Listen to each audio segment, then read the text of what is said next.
Девојката на која килограмите не представуваат комплекс, туку дел од имиџот. Нина, како се справувате со твитовите поврзани со вашата телесна тежина? Никако не ме интересираат твитовите поврзани со мојата телесна тежина, бидејќи што знам, не знам, ако веќе се смета дека нема зашто друго да бидам критикувана или пофалена, нека се држат за мојата телесна тежина и мојот задник. Се сеќавате ли на првиот музички настап? Првиот музички настап беше уште пред М2 продукција, беше во Охрид на Канео Фест. Тој беше фестивал кој што мислам дека веќе не постои. И беше баш прво музичко остварување, кој што ми беше дует со уште едно момче, каде што имавме некоја као љубовна песна. Не беше ништо посебно, но беше нешто за да видам дали сакам, дали можам да се справам со камера, со настап, со израз на лице, со начин на изведба. И веќе после тоа дојде М2 проектот се оствари и продолживме понатака. Колку МД имаше влијание во градењето на вашата музичка кариера? Мислам дека клучно влијание беше тоа што ни се случуваше со М2, сите тие аудиции кои што ги поминавме, дружења, учење што е буквално од тренинг што е фотосесија до тренинг во студио, до тренинг на настап во живо, имаше навистина, па да, убаво си кажав, вклучен дел. Затоа што таму на некои 15, 16, 17 години одиш понатаму да видиш како и на кој начин ќе се развиваш, таму почнуваш, да видиш дали можеш или не можеш да се справиш со тоа, дали сакаш или не сакаш, дали ти одговара да, не знам, да не те остава да пиеш кафе, нели, деца, еден куп и сите тие нешта си има своје значење, до ден денес ми е драго, што многу често останувавме и без оброк и само за да се сликаме со фановите, за да се густеме, да се видиме со сите. Од денешен аспект, повеќе се цени тоа што е убаво за око или за уво? За око. Зошто? Одговорно тврдам, затоа што како би го категоризирала ова? Не знам, интересно е да биде пакетот комплетен, но сепак она што е за око добро превагнува. Е потешко од тоа што е добро за уво, као ова добро изгледа, добро пее, просечно, ако збориме за пеачките или за пеачите седно. Не знам зошто е тоа така, искрено не сум размислувала, пошто тоа е така само веројатно на Балканов. Јас за другите градови и држави низ светов, каде што има многу познати музички ѕвезди кои што се страшно успешни, а не личат на ништо, но се толку многу слушани и посетувани со концерти, со сите тие работи, поготово европски изведувачи што се многу малце познати кај нас. Гледам кој е односот на публиката кон нив и кој е односот на нашата публика кон нас изведувачите што сме тука. Затоа и не знам, не го земам предвид тоа јас воопшто. Тоа не е критериум по кој што јас сум се водела во животот за било која работа. Тешко ли ви е кога треба да правите трансформација на изгледот за свечени манифестации? Не ми е воопшто тешко. Бидејќи од старт знам како се замислувам. Знам што стои, што ми стои најдобро, знам во што најдобро се осеќам. Нели се не е па и да се стегнам во нешто не можам да отпеам како што треба, затоа што тоа изгледа од 10 кила помалку, нема тие се килограмите. Примате ли сугестии? Апсолутно да. И критики, и позитивни, и негативни сакам. Сакам кога дискутирам од некој што може да ми го каже тоа, а не од ветерџи. Дали сметате дека во Македонија постои квалитетна модна критика? Постои квалитетна модна критика со тоа што правите луѓе што треба да критикуваат, некако не ги гледам дека се многу активни. Значи има критики од типот на некои си новинари модни по портали кои што не се модни портали, него се забавни портали, дури и политички. Има некои си креатори, ново компонирани, старо компонирани, кои што, не знам, старо компонираните ќе речеш во рете. Има имиња кои што треба да, кои што се уште до ден денеска функционираат на сценава. Прифаќате ли Но критика? новиве, да, апсолутно. Апсолутно имав неколку критики за Скопски фестивал, од кои што една беше негативна за разлика од прошлата година, каде што многу повеќе се трудевме за моделот и за изгледот и за приказната поделена на половина. Ма нели, тоа не се сваќа така, него е лошо изгледаше заради тоа што беше облечена во Sky или не знам што, како. Како и да, јас експериментирам со изгледот секогаш на сцена.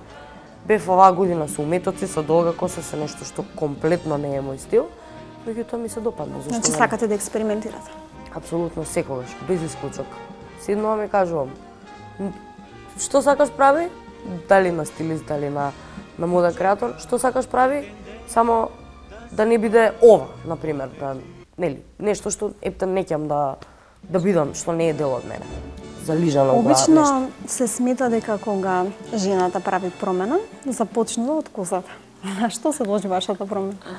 Не знам, мојата промена се должи исклучиво на тоа што малку се досадев најверојатно да се гледам плава веќе 13-та година во огледало. Од секогаш ја сакав црвената боја, црна сум била, значи веќе тоа го имам пробано. Од секогаш ја сакав црвената боја да ја пробам, затоа што имам бело лице и светли очи. И до сега не сум видела лоша комбинација со црвена коса која што има таа нијанса на кожа и на очи. Нема никаква промена во љубовната врска, не се должи на никаква промена во животот. И уште една работа, а тоа е дека сум шишана под коса од сите три страни, значи келјава доволно скоро.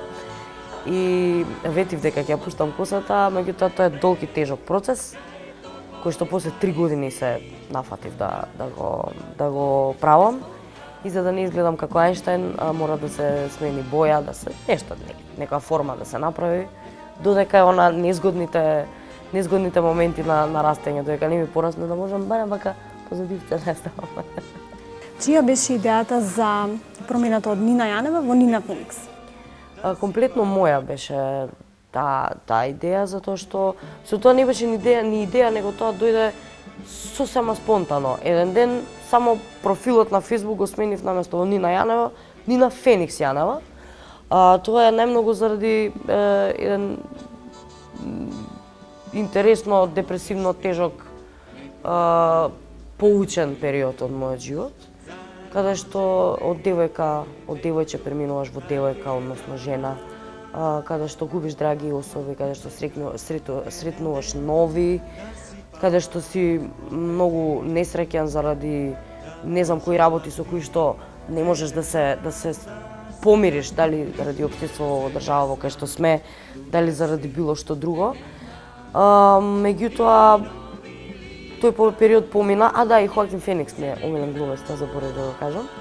Меѓутоа помина тој период и во тој период, нели, символиката, животот буквално ми циркулираше горе-долу, исто како што циркулира животниот век на Фениксот како птица. И така дојде едноставно, само се потпишав на Facebook како Нина Феникс Јанева и не знам, тоа остана, почна така најави, интервјуа, гостување на свирки или на пратечки вокал на концерти, например Тамара. Тодеска беше првата што рече Нина Феникс, пеев пратечки кај нејза на концерти, не знам, така остана, тоа уште пред година и пол се деси и така остана. Планирате ли да продолжите со украсување на телото со новите товариши покрај Фениксот? Планираме, да. Ако немаме кавга со љубовта, момчево мој е многу голем противник на нештото што се вика трајни украси на телото, бидејќи е доктор стоматолог и се они стрикно се држат до некои правила во животот. Многу сме различни, ама некако ќе избалансираме. Имам уште една тетоважа која што имам смислено, но недообмислено. Планирам да ја направам во следниот период, па ќе видиме по тоа прашање што ќе се случува. Јас би сакала да ја довршам, да не испадне сега дека е дечко не дава. Сигурно ќе испадне се договорам нешто. I just found me a brand new box of matches, yeah. And what he knows you ain't had time to learn. These boots are made for walking, and that's just what they'll do. One one of these days these boots are gonna walk all over you.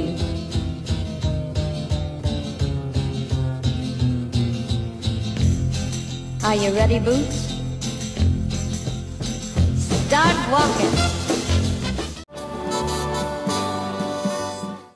Што мислите за метафизиката, квантната физика и книгите со психолошка содржина? Ги љубам многу, метафизиката, квантната физика и книгите со психолошки содржини. Не ги читам на плажа. Тоа беше, не знам, исто така нешто најверојатно извадено од контекст на колешката, која што потем не ја знам лично.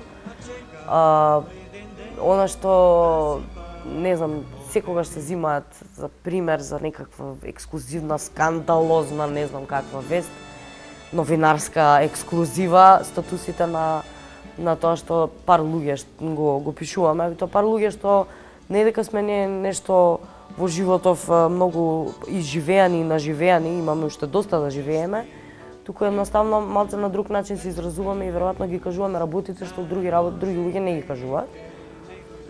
Зошто кога би пишала некој статус на некоја тема, ми пишуваат истомисленици во инбокс? Не, пусти го тоа јавно. Нели сме храбри млади луѓе, нели ова демократска држава? Мене тоа ми пречи кај луѓе. Јас сум слободумна, го осеќам, не знам, слободата на говор си имам, не знам зашто вика дека нема слобода на говор. Не се слагам. Ви смета или тоа што медиумите ги користат вашите Facebook статуси за лансирање на скандалозни вести? Не ми смета. Јас она што не сакам да го пишам, нема да го пишам и нема да биде тоа достапно за 5, 6, 7 илјади следачи и пријатели на Facebook. Во никој случај, па поготово не за новинари. Сепак темите на кои што не сакам да се изразам, не се изразувам јавно. Може би дома во семејството ќе го направам тој муабет. Фејсбукот е многу интересен трик, ако знаеш како да го искористиш.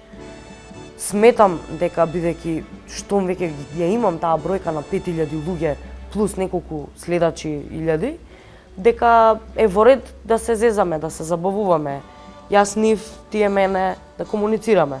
Така луѓето се ослободуваат, така имаат чувство дека те познаваат. Мене тоа ми одговара. Мене не ми одговарало никад да бидам на некаков си пиедестал, затоа што јас сум имала музичка кариера или сум пеела добро, или сум имала сега црвена коса или зелени очи. Никогаш не ми е тоа престиж во животот да се одвојувам на некој начин. Кога ми доаѓаат луѓе на свирка, јас не вадам авторски песни многу, не ги штанцам, затоа што сметам дека свирките ми се приоритет во моментов. Каверите и живите настапи што ги правиме со бендот, ми се начин да бидам барем еднаш во неделата со околу 300 луѓе. 150, 200, 300, зависи на кој место сме. Тука ми е убавината, тука ми е комуникацијата, кога во живо ќе го слушнаш аплаузот на стотици луѓе кои што досле и седат заради тебе минимум 2 сата на едно исто место. Без разлика дали им било ладно, дали им било топло, дали се пушало, дали не се пушало, дали е лето, дали е зима, дали треба да стана другиот ден са бајле. Тоа е најголемата награда за било кој изведувач. Како наоѓате време за вас и вашите најблиски покрај настапите и работните обврски? Тешко, ама се наоѓа.